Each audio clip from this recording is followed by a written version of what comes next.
I just wanted to go back to the start. I mean, your career, like musically, started 2022. Yeah. Goes Your journey goes back a long time, a long way before that to a Taylor Swift concert. Yes. What I mean, in terms of that show and that tour and everything, what was it that had such an impact on you, and what can you remember about that?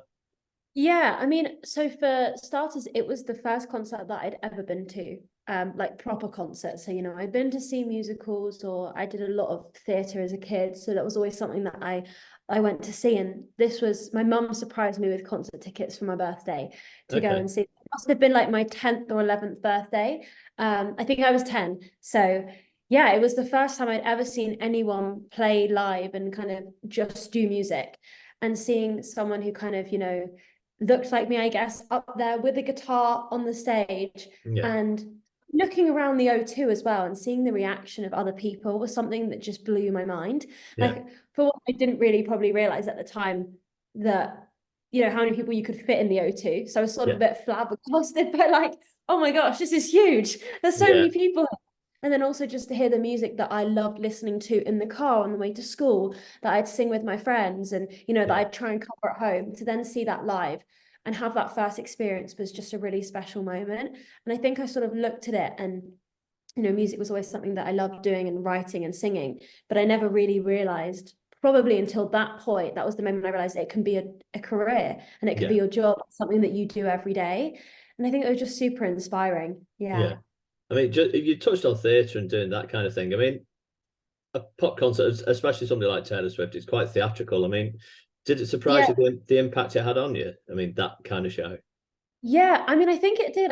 I remember leaving, and obviously you get like the tube home or whatever, and I was like buzzing the whole night. And now I Yeah, can like totally, I feel like, every concert I go to, if something's impacted me in some ways, I always get that kind of like post-show high, even if you don't play. And so it's yeah, definitely, um, yeah, a really unique experience because while I had done like the musical theatre kind of stuff, I never like loved it as right. much, and it's like there was something slightly missing. So when I saw that concert and kind of yeah, in full. Obviously, it's tied in with all the incredible like set design and the outfits. And at Yeah, one point, she flew across the stage, and I was like, "She's so close!" yeah, Yeah. It was very exciting, and I was in my full red outfit, right. just praying that her mum would pick me, which didn't happen. But anyway, That's another maybe. dream to live, though. Yeah, exactly. I mean, you talked about looking at her and seeing like playing a guitar and being like just like you. I mean, when you were studying that crowd, I mean, could you see yourself up on there playing to kind of crowds like that? Is that something you thought that could be me?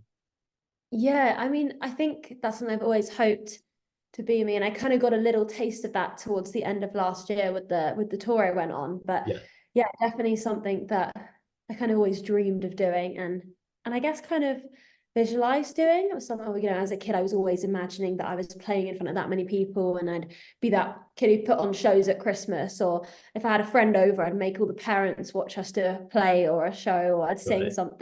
And I always loved just performing and sharing what Yeah, I loved and passion. yeah. I mean, something you just touched on earlier about you doing musical theatre, but it not having the same impact, or that you didn't love it quite the same. Why do you think that was? Or do you think it was when you saw that show that you realised this is what I want? Yeah, I think for me, like I always just wanted to sing my own songs. Right. So I'd be doing the school shows and I love taking part in them and love doing them, but there was always that aspect of, well, and I know that people have like on stage personas and they will obviously come across a little bit different than they are in real life. But I think with writing your own songs and singing them, there's something that just feels a lot more, I guess, a lot more authentic about it. Yeah. The artist is telling their story, you're connecting not only with the story that they're telling, but the artists themselves, and that feels really special and really magical. Okay. I mean, just on that, going to on talking about your journey then from then to now, it seems like you've kind of taken a quite DIY approach. You open mic nights, local venues, that kind of thing. What have you learned from that? And what Yes, prompted you to go down that route? yeah. So I think I've always just wanted to play and share my music live, and so as a kid, I kind of thought, oh, what's the best way to do that? And you see the signs in the local pubs, and you hear of open mic nights, and I feel like someone must have recommended me to do one at some point, and then I just kind of went from there. But yeah, I would spend hours it would sort of get to like the October or November, the end of the year, and I would spend hours emailing hundreds and hundreds of festivals and just basically begging for them to let me play. And I'd be 12 years old, so half of them wouldn't like ever reply to me. It's like, who's this 12-year-old girl emailing Glastonbury, you know? But I did get a few replies, and I'd end up playing like 3 or 4 over the course of the summers. And that was really, you know, I think putting in the work to practicing and emailing yourself and then being able to go and play feels really rewarding, and really cool as a young kid. So yeah, I would play literally anywhere I could. I'd, after school, always run down for the Monday open mic nights kind of near where I lived, and just to share the song that I'd written that week or the previous week. Okay, I mean, do you remember the first time you got a yes, come and play, we'll let you come and play? Do you remember what that was like?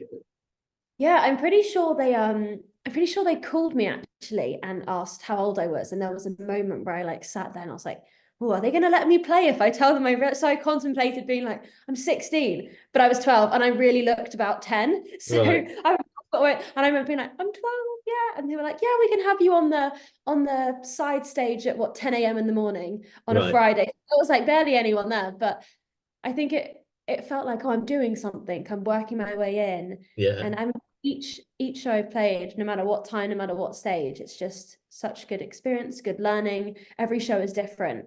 And I think just getting out there and doing as many as you can and having the experience of playing in different settings, you know, where you've got people walking past with fish and chips every 5 minutes, or Yeah. you know, dropping cutlery in pubs, to everyone talking over you at a festival, being drowned out by another band, to then rooms where everyone is listening to you. I think Yeah. all those experiences are just as important as, you know, the Yeah. other gigs. We just going, it's quite a comical story, but like last summer we have a friend, so we're all, but there's basically a lot of us are music photographers, so we photograph a lot of gigs. And one of the guys, one of the friends, his daughter's a singer, and Okay. she played at Kendal Calling, and Oh, she nice. one of the open mic things where they got up and they did a cover of her. I mean, she's a great singer, but we all piled in there, so there was about 20 photographers when she walked on stage, and she kind of looked down and was like, "What the hell's going on?" Oh Like, my God. You're the all set there was like full, and they were ready to all there, take just a all piled in. She's just like, "What the hell is going on?" yeah. I A mean, in sea of terms of, yeah, exactly, yeah, and we didn't want to, we were doing it. We're like, right, we'll all just pile in there. yeah. Literally every single one. But I mean, in terms of that, and like you said, all those different experiences, what do you think is the most important lesson you've learned from it? Oh, it's hard. I mean, I think with gigging, it's kind of, I think one of the most important things is being able to read the crowd Yeah, and being confident on stage. I think for a long time I was very, very underconfident. You know, as a kid, getting up on stage is quite scary. yeah, And I think often I'd be the only young like girl there, and there would be a lot of older men playing who were, you know, better guitarists or whatever. And I always felt a little bit inadequate and like, am I meant to be here? I don't really feel as comfortable. But I think just owning it and getting on stage and knowing that, okay, if you've put in the work, you know, I'm someone too, I will practice until I know it back to front, you know, upside down, whatever, yeah, until I'm really comfortable now. And I think that's a, you know, perfect practice gives you a good performance. yeah, So you got to put in the work. But I also think getting up there and just going for it and showing yeah, people, being taking that moment to um sorry, my dyslexia, sometimes my words get all muddled up, but just yeah, I guess take it in and own it and yeah, get up there and show people what you can do. And there's always going to be some people who don't like your set, so as long yeah, as you give it your best go, you're going to hopefully find the people who do like it as well and give them the best performance. And yeah, I think each one is a learning, you know, you learn something from, and it's a good experience. And yeah, yes, I think confidence is the main thing I've learned over the years, of like, just you've just got to go up and do it. And the more gigs you do, the more confident you get. yeah. Um, I said that. I yeah. mean, that's kind of quite a surprising comment about your confidence, because as a 12-year-old to write to Glastonbury and say, "Look, give me a slot," it takes a lot of guts to do that. So, I mean, Yeah. I mean, I feel like at the time I probably didn't quite realize how big a deal it was. yeah, So you know, I just send the emails and sort of hope, like, you know, I was in like my own little dreamland. yeah, Now, yeah, no, I've always been like, I guess, a strange mix of believing in myself and my songs, but also I got pretty badly bullied when I was a kid, and a lot of it was for my music right, as like a okay, young teenager. So I think there was always that slight fear of, oh, people aren't gonna like what I do, or someone's gonna make fun of me. But I think it yeah, just got to the point really where I was standing there and thinking, well, I love doing this, and this is what I enjoy doing. Yeah, yeah, So yeah. who cares, you know? I've got to do what I love. Absolutely, absolutely. I mean, on that note, then, do you write? You mentioned your bullying. I mean, do you write songs from a kind of personal perspective? Then, are they personal Yeah. to you? Is that kind of where you come from? And is there kind of an ideal setting that you write in, or kind of Mm. frame of mind or anything? Yeah, so I'd say probably like 80% of my songs are about personal experiences I've had or things I've gone through or that family members, you know, or people close to me have gone through that have affected me.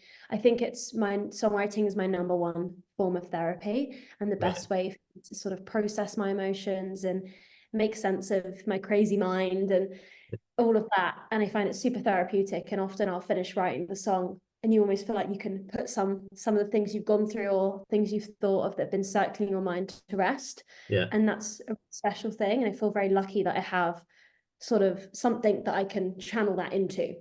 Yeah. And then I guess the other time I'll get inspiration from films or books, or I do this thing I like to call an imagination walk. So I will go out if I'm like at home and I'm having a day where I'm practicing or rehearsing at home and I just need a little break. I'll get outside and take my dog for a walk in the park, and I will just have my voice note on the whole time, and I'll speak or I'll sing into my voice Right. notes. Okay. Often it starts out with just like total mumble lyrics, no lyrics at all, or a melody or something totally random.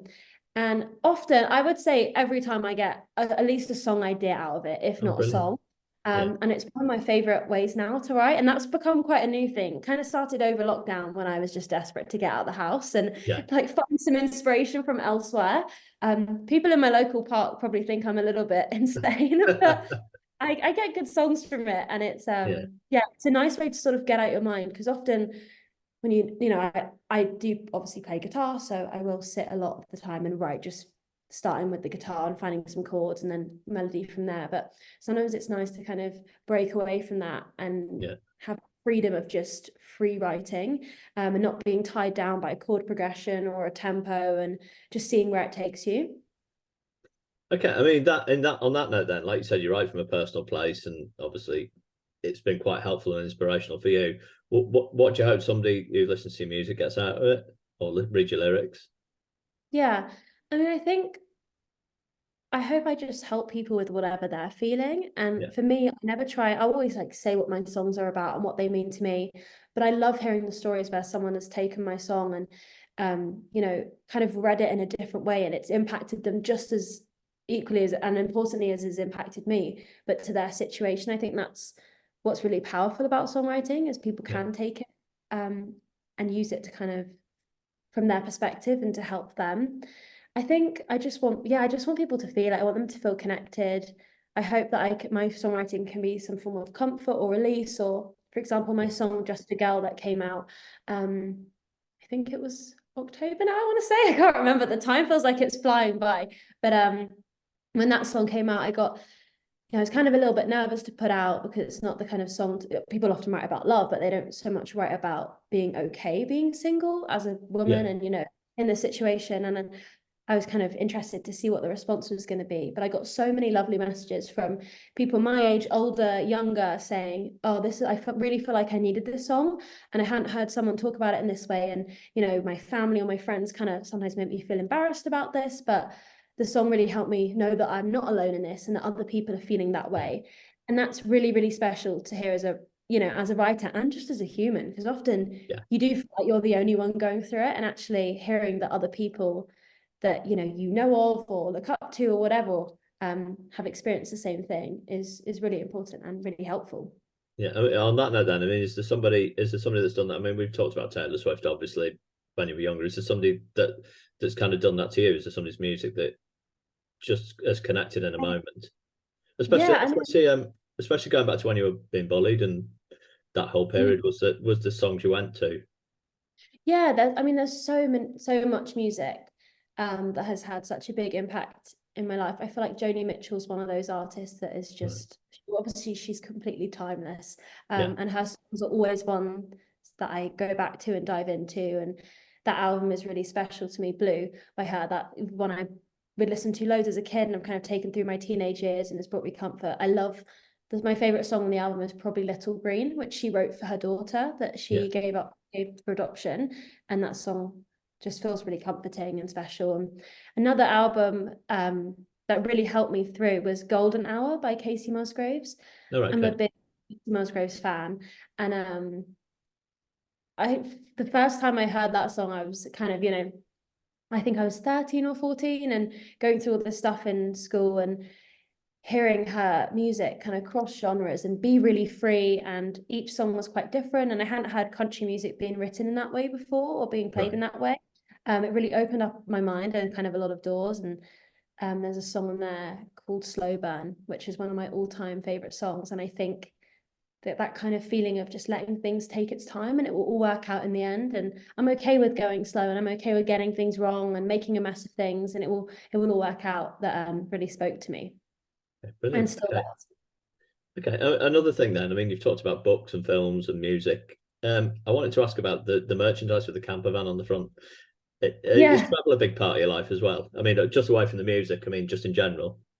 Yeah, no, I love traveling. I think I've been very lucky that I've been able to travel a bit, throughout my life. And with the camper van, so yeah, we put that on the t-shirt because in my new single Bump Into Me, Yeah. it's all about kind of, wanting to escape. And I always have this dream that one day I'll just like buy a camper van and just go somewhere really hot and nice and warm and bumble around and write songs and live on a Yep. beach. That sounds like See what happens. heaven. Yeah. And I feel like sometimes, when you just want to escape from crazy life, I can just dream of that. But yeah, no, I think it's so incredible to experience different cultures and different types of people and food and music and everything. And Yeah. definitely traveling has opened up my mind with the songs I write and the music and the people I've met. I went on my first writing trip to Nashville last year, I was going to ask which about was that. like songwriter's dream and Yeah. definitely a huge bucket list moment. So moments like that make me feel super lucky that I get to do something, not only something that I love every day, but something that I can travel with and Yeah. connect with so many different people from around the world and write and create something with. Yeah. I mean, Nashville's not a bad place to tick off your bucket list. I mean, where else? Yeah. Where else is on there? There's got to be some Yeah. hopefully kind of reach that kind of level. Travel bucket list or Yeah. music bucket list. Travel. Yeah, I mean, I always want to go back to Nashville. I was literally having the conversation with my management this morning, like, when can I go back and write again? I'd also another place I'd love to travel to Japan. That is Yeah. definitely on my bucket list at the moment of where I'd love to go. But really, I'm the kind of person who, if someone's like, if a friend says, "Do you want to come here with me for a weekend?" If I can wrangle the money, I'll go. Like, Yeah. I Yeah. just experiencing different things. I think, yeah, it's really important. Okay. If Just one thing I wanted to just touch back on. We've talked about your kind of DIY approach and the way you kind of your journey's gone. How did that prepare you for touring? Yeah. Yeah. So touring was fairly, I mean, the team I was with was super professional. So I was Yeah. very lucky in that aspect. And the people I was touring with have, been touring for years. All their team were amazing and so helpful. And I definitely could not have done it without them. But my side of it was pretty DIY. It was just me and my guitar on stage each night, me driving around the country in my little polo. My mum came along for a couple shows at the beginning, and then my dad at the end, just to sort of like check I was actually functioning and sort of able to drive. There were a few drives I was like, oh, I'm not sure I can do this. I'm not a great driver. So that was definitely one of the hardest parts, driving myself Right. kind of down the country, especially when you're kind of on that adrenaline high for a lot of the time, but you do Yeah. have those crashes where you're just exhausted. But yeah, touring was incredible. It was I found out quite last minute I was going on it, so I had to sort of wrangle, like scramble and get everything together. So you've got the merch made, which was something I'd always wanted to do. I designed that with a graphic designer I use for all my work, which was a really fun process. And I was very specific with how I wanted the t-shirts to look. I really wanted them to be super wearable so that people could, Right. wear them as normal t-shirts and they don't just appear like merch shirts, but also have my name on it and stuff. But yeah, then just got all bundled that all in my car, a couple boxes of merch, guitars, lots of outfits, and Yeah. headed out. Yeah. Brilliant. It sounds great. Just for a bit more fun then. I mean, we've talked about the camper vans. I'm obsessed with those Instagram accounts where they buy a camper van and they do them out and then they go traveling.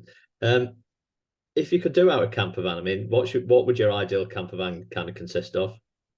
Oh, that is a hard one. I definitely think one of those like VW 70s ones. One of Yeah, those blue or like a light green, some fun color. I think I'd probably have a lot of rugs in there. Definitely a lot of rugs. yeah, I think just making it really cozy and homely. If I yeah. could fit in a little writing section, put my guitars in, squeeze those in. I also really like surfing, so Okay, surf rack on the top. Yeah, all of that. sounds But I perfect. definitely feel like there'd be a lot of random stuff in that. I would like to be a minimalist, but unfortunately I'm a maximalist. Yeah, yeah, I love that. But yeah, probably lots of like random vintage throws and cushions that I found from all over the place. yeah. Is that? I mean, is that the sort of thing you kind of go off and do that sort of thing when you go touring, just visiting Yeah, I mean, local areas and that kind of thing? yeah, I absolutely love, apart from music, like fashion and vintage shopping and kind of antique markets, like one of my favorite things to do in my spare Yeah, time. And I love the kind of like story. I think it's because of the stories behind the clothes and the furniture and all those pieces. But my mum used to take me when I was a kid to sort of like car boot sales and antique fairs, and we just rummage around. And it's definitely stuck with me. I love going to new places and checking out the vintage stores and seeing what's kind of specific to that area, especially when you're traveling. Often you get some really unique pieces yeah. from all over the place, and I definitely collect a lot of them. One time I had to walk back home from a car boot sale. It wasn't too long, like 20 minutes, with a wicker chair over my head to try and get I've this done bargain that. that I found. Yeah, Yeah. I've absolutely done that. It was a table and it was kind of like a wardrobe and a chest of drawers. We wheeled away from a car boot, so Yeah. I've done exactly the same. Um, just to finish off, then, I mean, first of all, thanks for your time. It's been great talking to you, and I'm hoping at some point we can do this in person and carry on. Um, what I just wanted to say, I mean, just to finish, you've obviously now records coming out, singles out, you're touring. What would 13-year-old Maya Lane say if she could see you now and she could see that journey from that Taylor Swift that it's going to happen? Yeah, I think she'd be lost for words, and I'm not often lost for words. I'm someone who can always talk and always natter away. But I think she'd be really proud. Yeah, I'm often really hard on myself. I'm definitely my own worst critic and enemy, and I can be super, super tough and self-critical. And I think when you're a perfectionist and when you love something, you always want to do the best you can. You always want not more in like a negative way, but to reach your full potential. But I think looking back, I'd be really proud of myself of what I've achieved and how I've stayed true to myself through doing that all.